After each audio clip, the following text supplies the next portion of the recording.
자, 레위기 15장은 몸에서 분비되는 여러 가지 것들로 인하여 생기는 그 부정에 대해서 이야기하고 있습니다.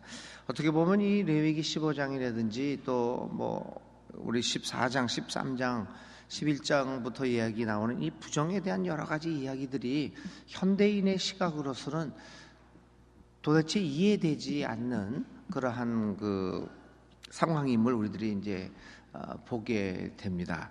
그런데 한 수천 년 전에 그 당시의 사람들이 살던 시대로 이렇게 돌아가서 잠깐만 그 당시의 상황을 이해해 보면 왜 이렇게까지 자세하게 이런 일 저런 일을 규정을 했는가라고 하는 것들을 우리들이 생각해 이해할 수가 있게 됩니다.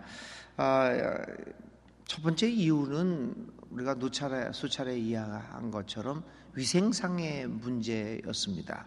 당시에 아무런 그 의료 시설들이 없고 또 병으로 인해서 한 부족이 전체적으로 몰살당하는 그런 일들을 경험한 이 사람들은 조그마한 부정이라도 깨끗하지 못한 것이라도 여기에 그 자기들의 공동체에 둘 수 없었던 사실을 그 역사적 경험들을 가지고 있음을 여러분들이 이제 이해할 수 있어야 할 것입니다. 그래서 이제 위생상의 문제도 많았고요.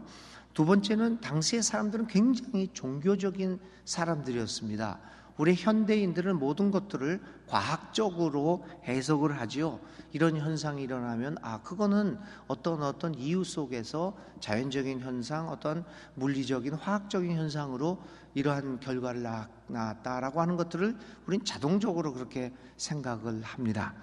그것을 무슨 어떤 신이 활동을 했다든지 이렇게 종교적으로 연결하는 경우는 그렇게 많지 않습니다. 그러나 당시에는 모든 것들이 신이 활동함으로써 이루어지는 일이라고 하는 그런 생각을 기본적으로 하고 있었던 시대였습니다. 그래서 인간 몸에 발생하는 병들도 그렇고 자연에서 발생하는 여러 가지 자연 현상도 그 배후에는 신이 있었다라는 생각을 갖고 있어서 모든 것들이 종교와 연결이 되어 있었습니다. 이 유출병이라고 하는 것은 몸에 이제 분비되는 것으로서 그 당시의 사람들은 몸의 내부가 죄가 있어서 이 죄가 썩어져서 나오는 것이라고 보았던 것이죠. 저는 어렸을 때 그 기억도 납니다, 여러분.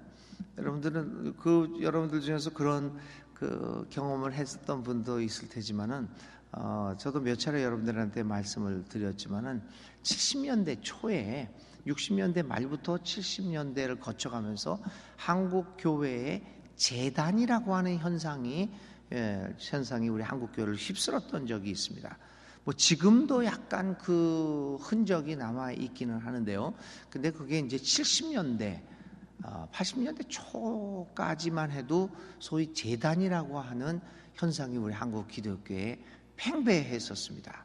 그러니까 어떤 한 카리스마를 가지고 있는 어떤 종교 지도자를 교회 내에 그게 어느 장로님도 좋고 평신도도 좋고 권사도 좋고 대부분 이제 권사님들 중심으로 그렇게 이어져 내려왔죠. 그래서 무슨 동네 재단 무슨 이렇게 다 그 서울에서도 얼마나 많았던지요. 저는 고등학교 1학년 때 휘경동 재단에 속해 있었습니다. 휘경동이라는 데. 그래서 이제 거기를 이제 다녔거든요. 그래서 기도도 받고 막 그러고 그런 시절들이 있었습니다.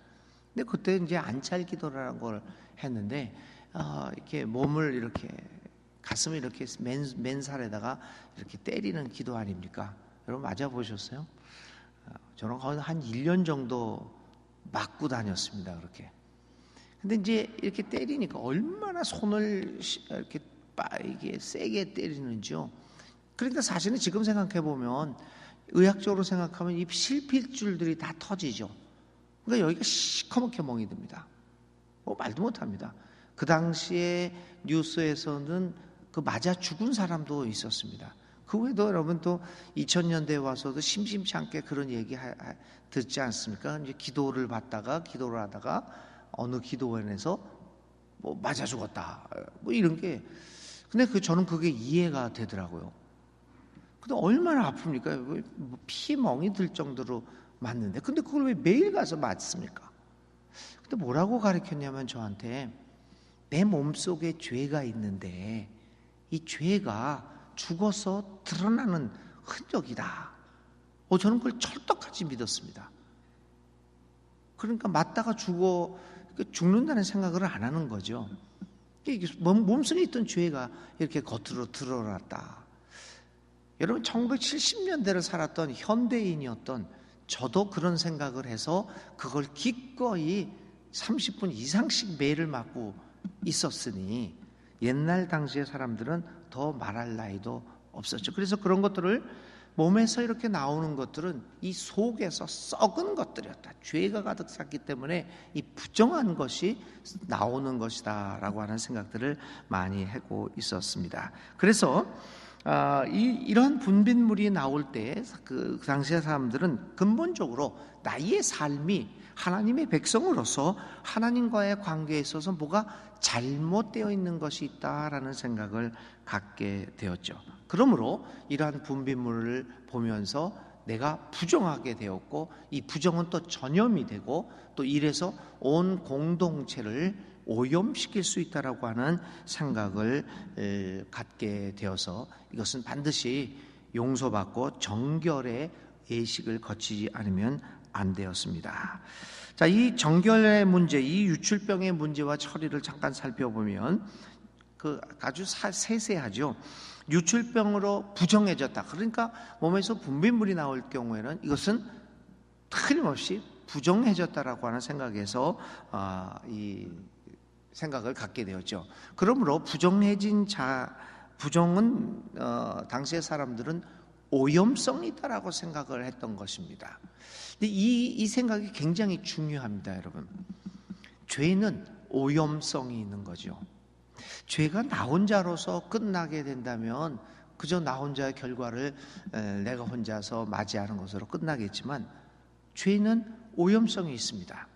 오염이 됩니다. 내가 의도하던 의도하지 않던 간에 나로 인해서 그러한 생각들이, 그러한 죄가 퍼져나간다고 하는 것이 중요합니다.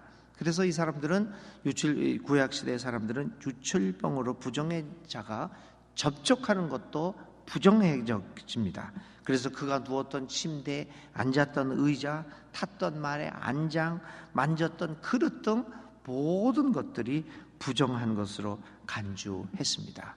그렇게 부정한 것들을 접촉하는 사람들도 부정합니다. 그래서 이 사람들은 옷을 빨고 몸을 씻어야 했고, 접촉하는 것이 질그리신 경우에는 그것을 깨트려야 했습니다. 이는 유출병으로 인한 접촉으로 인한 오염과 전염을 막기 위함이었습니다. 이러한 규정을 볼 때, 상징적으로 볼 때 유출병의 전염성이 상징하는 죄성의 전염성과 참 유사하다는 것을 우리는 보게 됩니다. 죄라고 하는 것은 내부에서 시작하여 밖의 행동으로 나타나고, 그 행동은 다른 사람에게 영향을 미치는데 그 영향은 엄청난 결과를 가져오게 됩니다. 한 사회가, 한 국가가, 한 공동체가 멸망하는 것은 무능력 때문에 멸망하는 것이 아닙니다. 뭘 할 줄 몰라서, 능력이 없어서 망하는 것이 아니지 않습니까? 우리 인류의 역사도 한 사회, 한 공동체가 멸망하는 것을 무능력으로 보지를 않습니다. 로마가 멸망당했을 때 가장 능력이, 세력이 펼쳐 있었을 때입니다. 가장 큰 제국을 일으켰을 때 멸망되었습니다. 그 속에서 내부의 죄가 결국은 야금야금 그 거대한 로마 제국을 먹어갔던 것입니다. 로마 가톨릭 교회가 가장 어려웠을 때가 언제냐면 가장 커졌을 때였습니다. 그런데 그 속에서 부패가 있었기 때문입니다. 로마 가톨릭은 중세시대의 유럽에서 가장 큰 지주였습니다. 가장 많은 땅을 가지고 있는 교회였습니다. 지금도 그렇습니다, 여러분. 지금도 그 시대 역사적 그 배경 속에서 가장 많은 땅을 갖고 있습니다. 라틴 아메리카에서도 마찬가지입니다. 가장 좋은 땅, 가장 좋은 학교, 가장 많은 땅을 가지고 있는 그 내가 가톨릭 교회였습니다.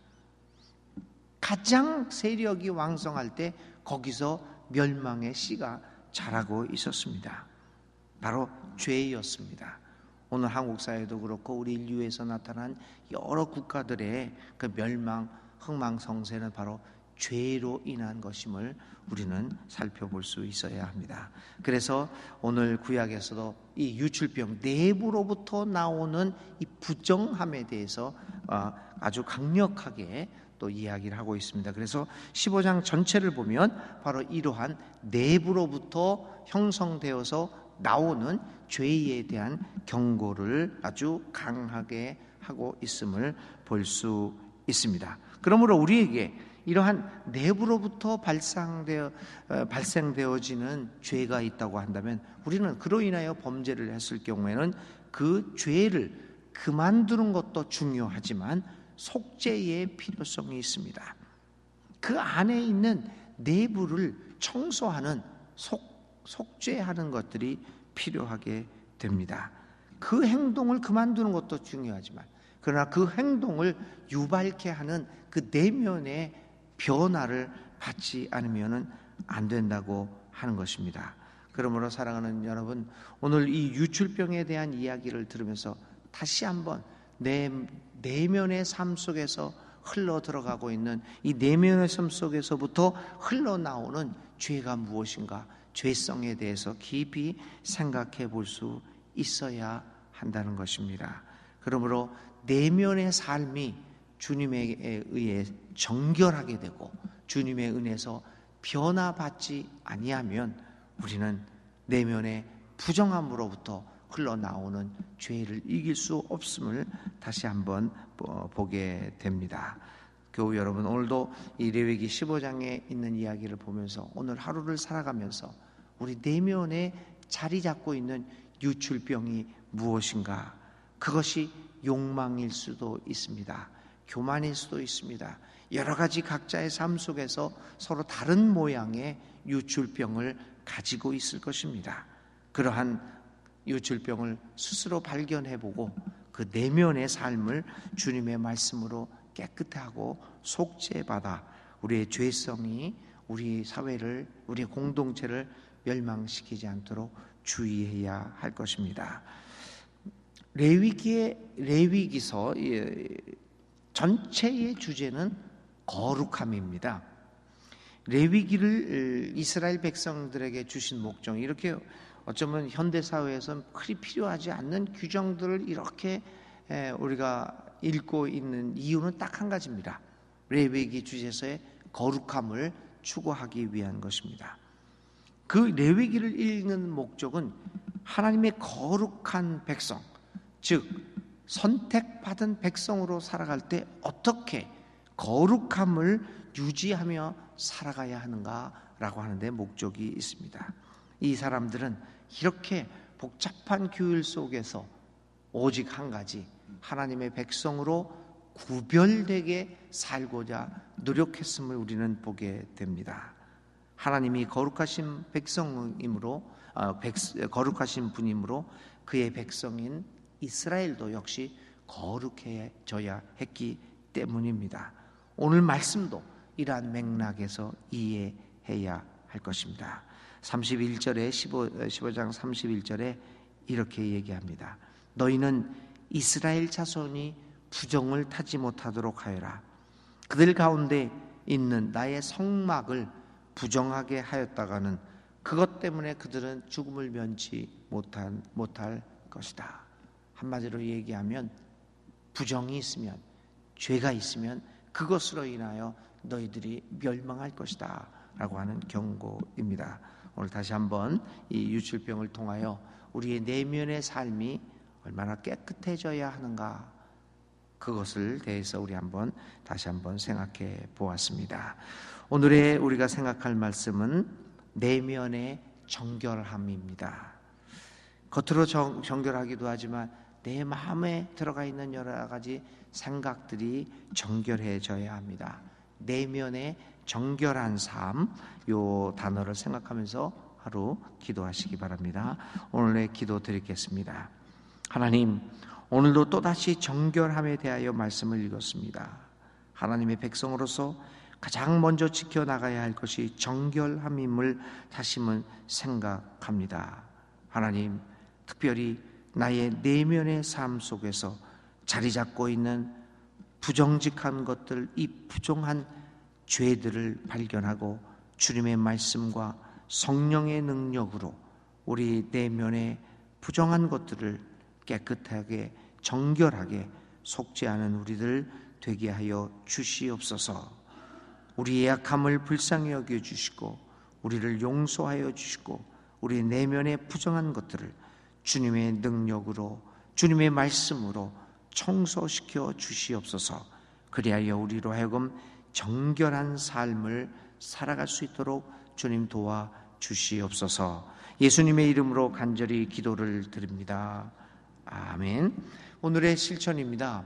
나의 내면의 삶에서 내가 정결하게 해야 할 그 부분이 무엇인가를 한 가지를 생각해 보고 그것을 주님의 말씀 가운데 깨끗하게 해달라고 하나님 앞에 기도해 봅시다.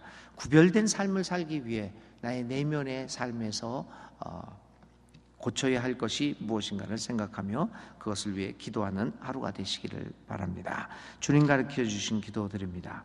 하늘에 계신 우리 아버지, 아버지의 이름을 거룩하게 하시며 아버지의 나라가 오게 하시며 아버지의 뜻이 하늘에서와 같이 이 땅에서도 이루어지게 하소서.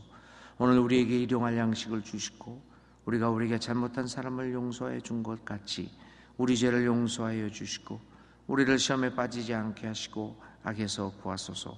나라와 권능과 영광이 영원히 아버지의 것입니다. 아멘. 아멘.